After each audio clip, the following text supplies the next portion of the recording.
Well, with much of in-person learning shutting down once again, online education is on the rise even stronger than before. Joining us live to talk about the importance of online learning is Dr. Sarah Parker, Director of Special Education for Great Lakes Learning Academy, and she's also a middle school principal. Good morning, Dr. Parker. How are you doing? Good morning. Great. How are you guys? Good. Yeah, thanks for being with us here this morning. So talk about the value of online education, especially right now during this pandemic. What do families, students need to keep in mind as they head into this online education? Biggest thing to keep in mind is keep the routines and the stability and the different factors that make up your day and your student's day.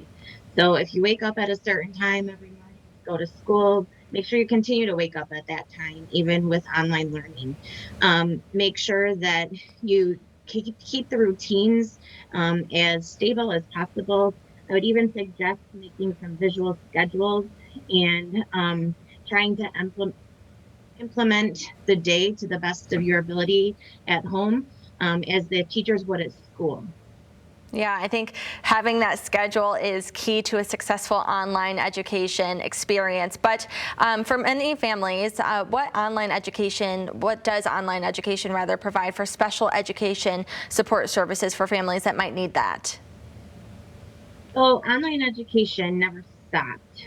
So on March 13th, when the governor ruled that the school systems needed to shut down, we continued as business as normal. Monday, the 17th, rolled around, and guess what? Our school was the same. We continued all the way through the summer, into our summer semesters, and into the fall. Our teachers have been able to work from home. However, our students' education has not wavered. At Great Lakes Learning Academy, we're a free public charter school that is no tuition. All of our students get their own computer. Our teachers have been working with us for upwards of 8 years. And so that stability that we can offer and any online school can offer is key, especially in the world of special ed, because you need that stability, you need that consistency, and you need that ability to be able to reach out to the teachers immediately and work as a partnership together. Yeah. Now, what are some other things that students can expect from educators going forward at this time, or maybe some advice that you'd like to give some students and families? The biggest advice that I can give students and families, whether they're in online education, face to face, hybrid, whatever your particular situation is right now, is again, make sure that you focus on those routines and that structure. I'd also make sure that you encourage reading. Read to your children, have them read to you.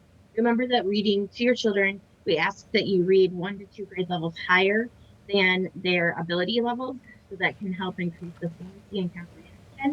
Also, I'd make sure that you practice writing, not just typing.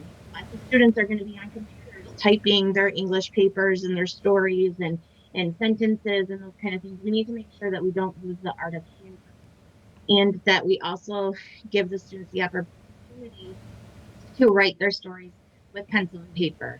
Maybe during this time when we can't see family at Thanksgiving, maybe sending people letters, notes, thank you notes, maybe what you're grateful for. I also would encourage building relationships with your teachers. I know lots of people already have great relationships with teachers, but as we make this transition to online learning, we need to make sure that with teachers and our families and our parents, learning coaches, whoever it is working in partnership with the school, because you guys are the boots on the ground. I can't be in your house every day, just like my teachers can. But we need to be able to work together with consistency and stability to continue to provide the education that your child deserves and needs. All right. Well, thank you so much. Great tips. That was Dr. Parker with Great Lakes Learning Academy. Thank you so much for your time.